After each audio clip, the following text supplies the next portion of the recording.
I'm realizing now, I sort of wish I had asked him a question about actually existing social democracy in the Nordic states, which is kind of the gold standard today, right? But perhaps that's actually a question for Matt Brunig, who has been a guest on the Jacobin Show and Weekends, right? In the past? Yeah. Yeah. Not. Yes. No. I don't remember. No. Here's our producer, I've Young interviewed Cale, in the past. to I just don't remember confirm. which of the various shows. Yeah. We're all one big happy family. Yeah. Even though you're a bunch of reformist sock Dems. Right. Yeah. Cale has only popped onto screen to condemn social democracy. I'm just kidding. Right. Yeah, actually, you're all complacent. It's actually a ruse. You're actually undermining the cause for communism. And isn't it like a thing? It's like the suck dems. They killed Rosa. Like that's the whole thing that they accuse you of these days. Do you know what I'm talking about? Yeah. Yes. Your family. We've traced it back through. My your mom's name is 23andMe. Rosa too. Different Rosa. But yeah. The connections. Yeah. Rosa was done dirty. She didn't deserve that at all. Even though, as Bhaskar said, I think some of her analysis is maybe undermined by the actual history of social democracy. But she was like, mad respect to the revolutionaries. Okay, of course, even though some of their theory is a little whack, but we ride for Rosa. Yeah. Well, Cale, any last thoughts on social democracy? He pieced out. He's back. Any last thoughts on social democracy before we call it a night? Yeah, big fan. Would like it. Huge fan. I don't know. Nice. I'm a socialist. I'm a Marxist. I have a specific critique of capitalism, and I think socialism, I think there's different conceptions of what that is, but I do think there are certain key aspects to what socialism will be that do kind of deal with the major problems of capitalism.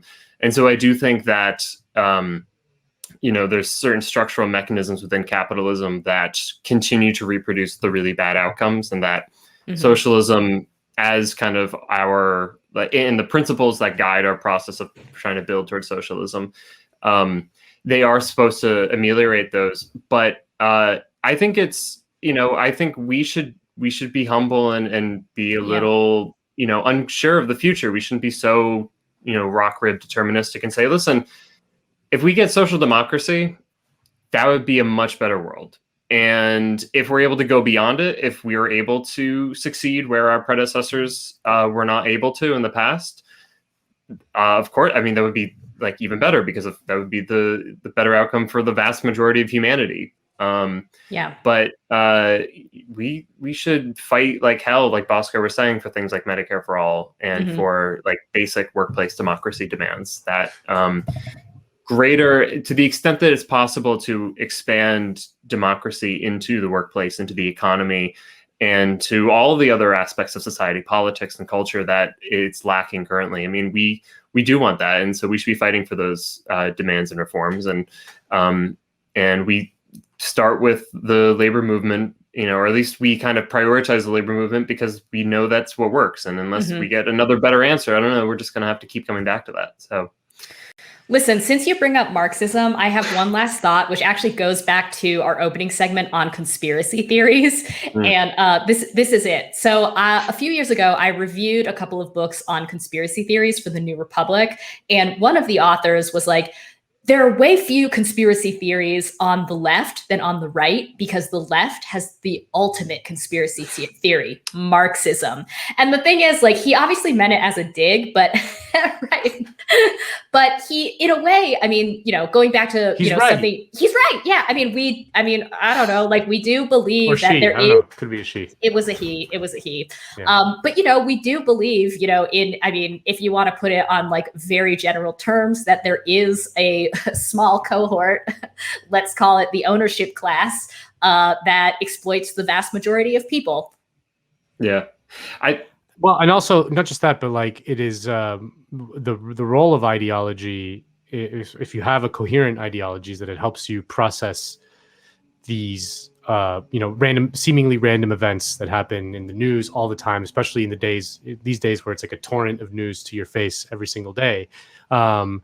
what ideology helps you is to sort it into a narrative in a coherent kind of, you can plot the points and be like, oh, this is why this is happening, you know? And in a way, it replaces the role of conspiracy, which is to ascribe a narrative to these seemingly random events. Right. We just have the correct narrative, and the other people, it's not as correct, you know? Well, we know that because like we're scientific socialists, that like it's like we actually like Are we? Speak for yourself, bro. I don't know what the fuck that means. Nando hates science. No, I'm just kidding. Seriously. No, I don't know. I mean, just that like I think we treat. I mean, obviously, people who are physicists they're not called Newtonians. They're not called Eisensteinians. We're called Marxists. And I think it's because to a certain extent, an analysis of capitalism, it's difficult to get it fully to the level of science in the way that like biology or physics can be. And it's largely in part because we're dealing with actual society where there actually are class divisions. Like the fact that Marxism can actually explain how society is divided. It can also then explain why there's going to be limitations for like why people will or won't agree to it, or like why it won't get legitimacy within like social scientists broadly. Like everything that's followed Marx's work, everything in sociology has basically been there to try to disprove Marx, and they've all failed. But like it's you prove that they failed. Right. But just the thing on the conspiracy is just that like there are a very small handful. There's like less than 1,000 companies that control all of our lives across the entirety of the globe and humanity. But it's not a conspiracy because they're actually all trying to kill each other. Like there's a structural feature of the economic system that forces them into competition constantly. And so it's more rare that they're going to be united and trying to collaborate together to get what they want. And it's more often the case, especially when you don't have a united working class, when you don't have the state working on behalf of working people, that capitalists are just going to all be knives out trying to destroy each other because they care above everything else. They care about making a profit.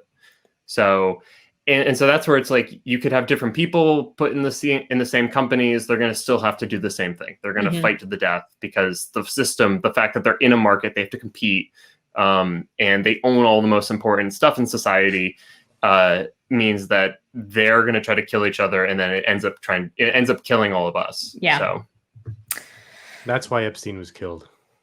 That's why Epstein was killed.